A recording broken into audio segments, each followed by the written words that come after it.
Hi, my name is Shane Terry, and this is Tennis News Updates.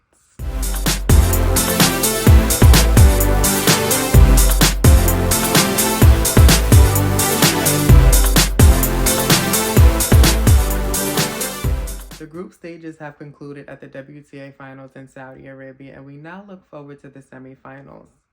In the purple group, number 7 seed Quinwen Zheng secured her spot in the knockout stages with a dominant win over the Italian Jasmine Paolini. She blasted past her opponent 6-1, 6-1 to capture her 30th win in 34 matches. Zheng finished the match with 24 winners to just 14 unforced errors and won 77% of first serve points. She also served 12 aces and no double faults. The second match of the day featured world number 1 Aryna who went down to number 5 seed elenarybakina 4-6, 6-3, 1-6. This loss, however, had no bearing on her semifinal hopes as she already clinched the group.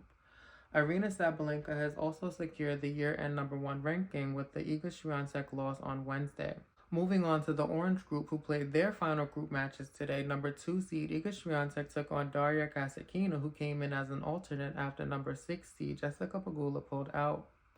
It was a dominant display for the 4-time major champion Swiatek, who won 6-1, 6-0 in just under an hour. Despite the win, Iga Swiatek would have to await the winner of the second match of the day to know if she would advance to the semifinals. In the second match, number 3 seed Coco Gauff took on this year's Wimbledon champion Barbora Krejcikova. It was a high-quality affair between the two slam champions, with Krejcikova ultimately winning in 2 tough sets, 7-5, 6-4. She improves her record to 2-1 in round-robin play and will finish first in the orange group. This win also eliminated Iga Swiatek from semifinal contention. We now look forward to the semifinals set to take place on Friday. In the first match, we have number 7 seed Quinwen Zheng taking on this year's Wimbledon champion Barbora Krejcikova. They have not played that many matches in the past, so it's hard to know how they'll really match up. They played one previous time, and it was a tough 3-set match, and I imagine that they'd have another 3-set match here. They're both coming in playing some really good tennis, and I feel like they're going to produce a very high-quality match in the semifinals here. Zheng has been serving really well, and I feel like that would be a key for her to win here. But Krejcikova has also been serving well, so the serve is going to play a major part in who's going to be able to dictate play.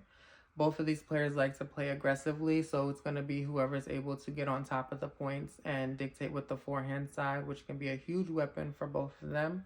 The backhand is also a strength, and that's always going to be consistent with them.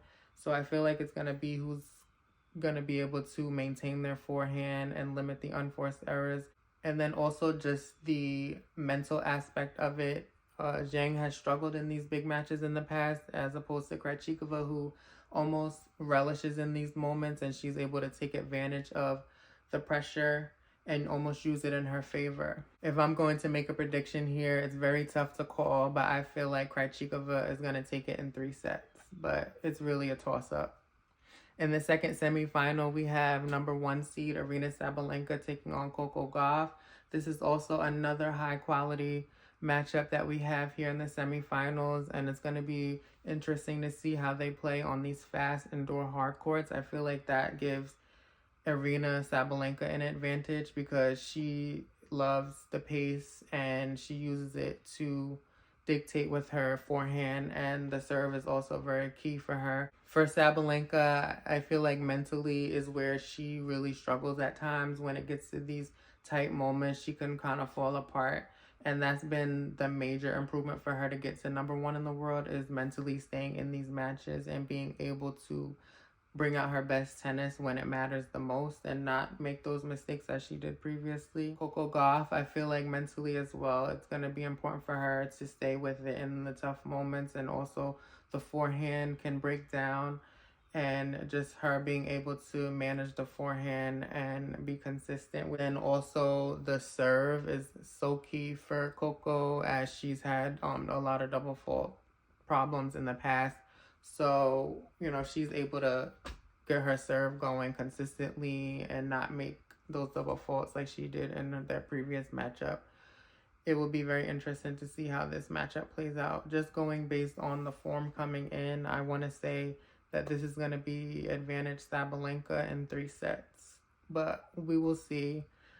you just never know with the WTA. Anything can happen, and all four of these players are coming in playing some great tennis. So we shall see how everything unfolds.